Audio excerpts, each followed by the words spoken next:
بسم الله الرحمن الرحيم الحمد لله رب العالمين وأشهد أن لا إله إلا الله وحده لا شريك له وأشهد أن محمدا عبده ورسوله صلى الله عليه وسلم وعلى آله وأصحابه أجمعين أما بعد السلام عليكم ورحمة الله وبركاته. Mes bien chers frères et sœurs en islam, nous avons rendez-vous aujourd'hui pour la continuité de la lecture de la série portant sur l'importance du cœur et sur la pureté du cœur du noble cheikh Saad al-Shatri, hafidhahullah ta'ala, qu'Allah le préserve. Et nous allons donc aborder aujourd'hui un nouveau chapitre qui sera consacré à l'un des actes du cœur qui procure la réussite, qui procure le bonheur et qui nous octroie des biens immenses. Et cet acte n'est autre que la piété, at-taqwa, la piété. Et cette piété, elle émane du cœur. Elle se trouve dans le cœur, comme nous en a informé le prophète, sallallahu alayhi wa sallam, lorsqu'il a dit « At-taqwa ha-huna, at-taqwa ha-huna, at-taqwa ha-huna ». Il a dit ça 3 fois de suite. Et en disant cela, il a montré sa poitrine. Il a montré sa poitrine. Et « at-taqwa ha-huna », c'est-à-dire la piété se trouve ici.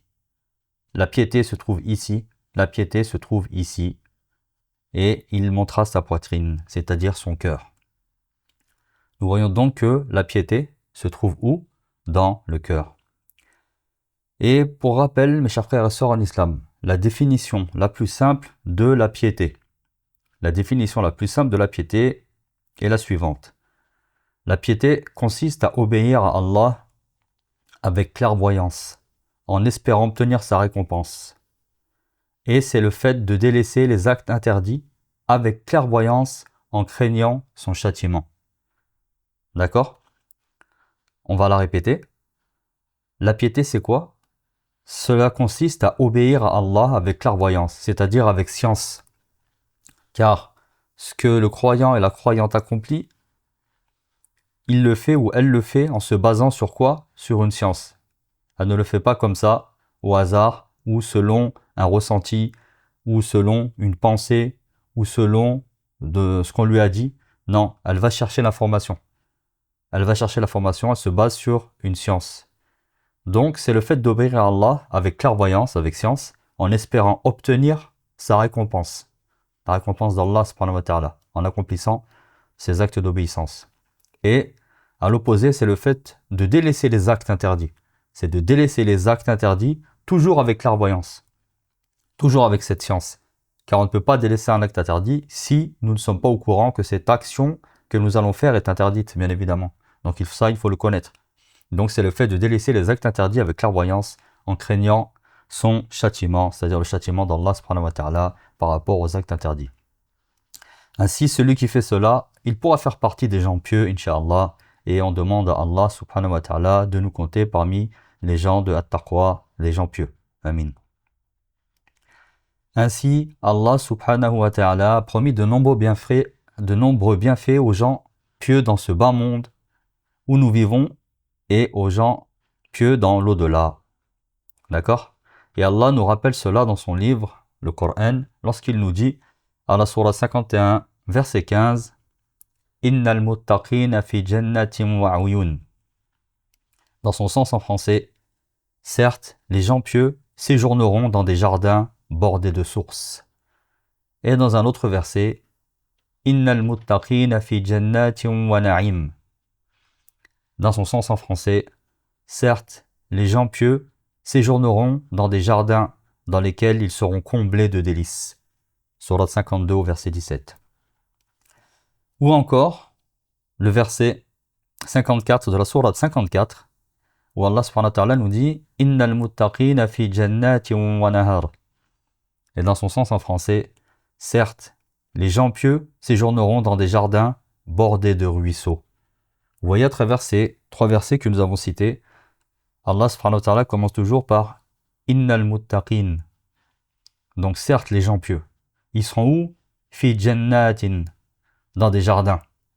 Et ensuite, chaque verset apporte une légère différence. D'accord? Et Allah subhanahu wa ta'ala nous informe également qu'il accorde aux gens pieux la compréhension du Coran. Allah nous informe qu'il accorde aux gens pieux la compréhension du Coran et la guider à travers sa parole. D'accord? Et cela est confirmé au début de la sourate, donc la vache, al-Baqarah, lorsqu'Allah subhanahu wa ta'ala nous dit ذَلِكَ الْكِتَابُ لَا رَيْبَ فِيهِ هُدًى لِلْمُتَّقِينَ. Dans son sens en français, voici le livre qui ne renferme aucun doute et qui est un guide pour les gens pieux. Voici le livre qui ne renferme aucun doute et qui est un guide pour les gens pieux. Et Allah subhanahu wa ta'ala nous a également informé que le paradis était promis aux gens pieux.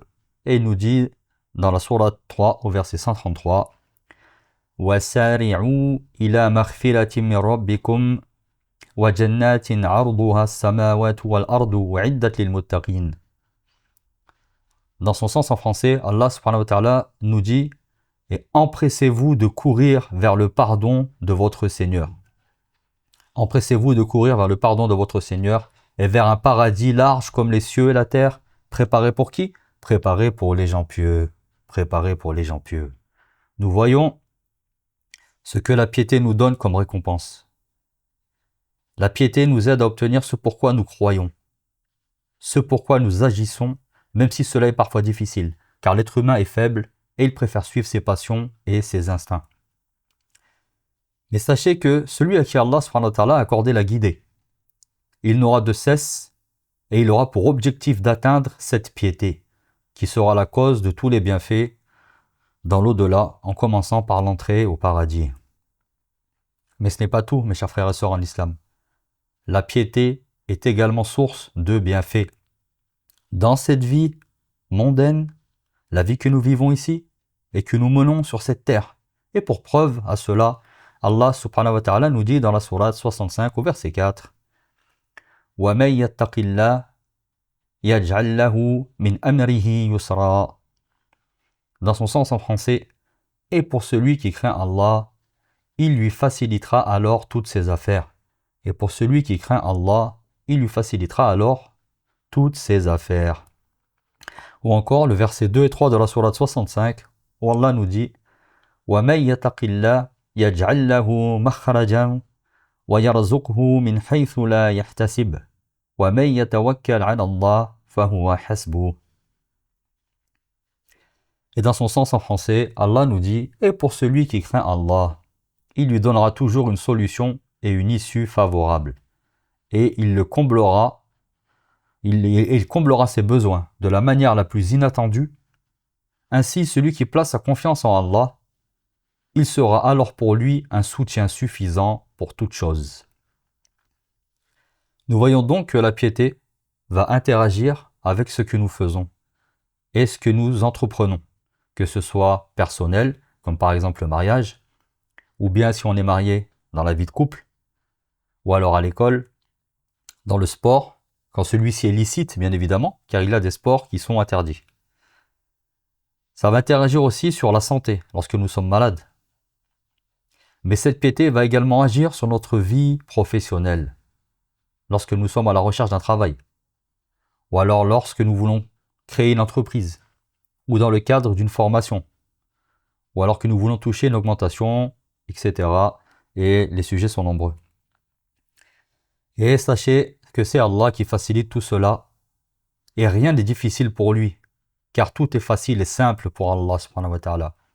Et il décide ce qu'il veut, quand il le veut et comme il le veut. En revanche, tout est difficile pour nous, sauf ce que Allah nous a rendu facile.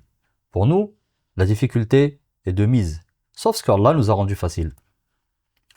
De plus, il faut savoir que la piété repose sur 4 sentiments qui émanent du cœur. Il faut savoir que la piété elle repose sur 4 sentiments qui émanent du cœur. La première, c'est la peur d'Allah et de son châtiment par rapport à nos désobéissances. La seconde, c'est l'espoir de sa miséricorde, car Allah pardonne beaucoup, et il veut pour nous le pardon et la miséricorde. La troisième, c'est le sentiment que nous sommes observés et surveillés par Allah à chaque instant, chaque seconde, où que nous soyons. La quatrième, c'est ce qui vient construire les 3 premières, c'est l'amour d'Allah. C'est pour l'amour que nous avons pour lui qui va nous pousser à agir, à lui obéir et à l'adorer, et à nous écarter de tout ce qui pourrait le mettre en colère, et de nous rapprocher de tout ce qui pourrait lui procurer sa satisfaction. Donc pour résumer, le premier, c'est la peur d'Allah subhanahu wa ta'ala de par son châtiment. Le second, l'espoir de sa miséricorde. Le troisième, garder toujours à l'esprit qu'il nous voit. Et le quatrième, l'amour que nous lui portons. Et Allah subhanahu wa ta'ala a donc mentionné les caractéristiques de la piété dans de nombreux versets dans son livre. Il a mentionné les caractéristiques de la piété dans de nombreux versets dans son livre. Nous allons donc en citer quelques-uns, et en particulier les premiers versets de la sourate Al-Baqarah, sourate la vache, où Allah subhanahu wa ta'ala nous dit ذلك الكتاب لا ريب فيه هدى للمتقين الذين يؤمنون بالغيب ويقيمون الصلاة ومما رزقناهم ينفقون والذين يؤمنون بما أنزل إليك وما أنزل من قبلك وبالآخرة هم يوقنون أولئك على هدى من ربكم وأولئك هم المفلحون. Et Allah subhanahu wa ta'ala nous dit dans son sens en français: voici le livre qui ne renferme aucun doute et qui est un guide pour les gens pieux, qui croient à l'invisible et accomplissent la prière et dépensent dans l'obéissance à Allah de ce que nous leur avons attribué. Ceux qui croient à ce qui t'a été révélé et à ce qui a été révélé avant toi et qui croient fermement à l'au-delà. Ceux-là sont sur le bon chemin de leur Seigneur et ce sont eux qui réussiront dans cette vie et dans l'au-delà. Et dans un autre verset, Allah subhanahu wa ta'ala nous dit أُعِدَّتْ لِلْمُتَّقِينَ الَّذِينَ يُنْفِقُونَ فِي السَّرَّاءِ وَالضَّرَّاءِ وَالْكَظِيمِينَ الْغَيْظَ وَالْعَافِينَ عَنِ النَّاسِ وَاللَّهَ يُحِبُّ الْمُحْسِنِينَ. Dans son sens en français, Allah nous dit: le paradis a été promis pour ceux qui dépensent de leurs biens lorsqu'ils sont dans l'aisance et lorsqu'ils sont dans la difficulté, et qui dominent leur colère et qui pardonnent aux gens, et Allah aime les bienfaisants. Nous achevons ainsi cette lecture en demandant à Allah subhanahu wa ta'ala de nous bénir et de nous accorder la piété, et qu'il fasse que nos actions nous fassent atteindre cette piété. Amin. Wallahu a'lam. Et toute parole véridique, utile et bénéfique ne peut provenir que d'Allah seul, de par sa miséricorde, sa bonté et sa grâce, et que toute erreur, confusion et oubli ne peut provenir que de moi-même ou de Shaitan. Je vous donne donc rendez-vous pour notre prochaine lecture, si Allah nous le permet, et je vous dis à très bientôt, Inch'Allah. Wassalamu alaikum wa rahmatullahi wa barakatuh. Allahumma salli ala Muhammadin wa ala ali Muhammad, kama sallaita ala Ibrahim wa ala ali Ibrahim innaka hamidun majid, wa barik ala Muhammadin wa ala ali Muhammad, kama barakta ala Ibrahim wa ala ali Ibrahim innaka hamidun majid. سبحانك اللهم ربنا وبحمدك أشهد أن لا إله إلا أنت واستغفرك وأتوب إليك.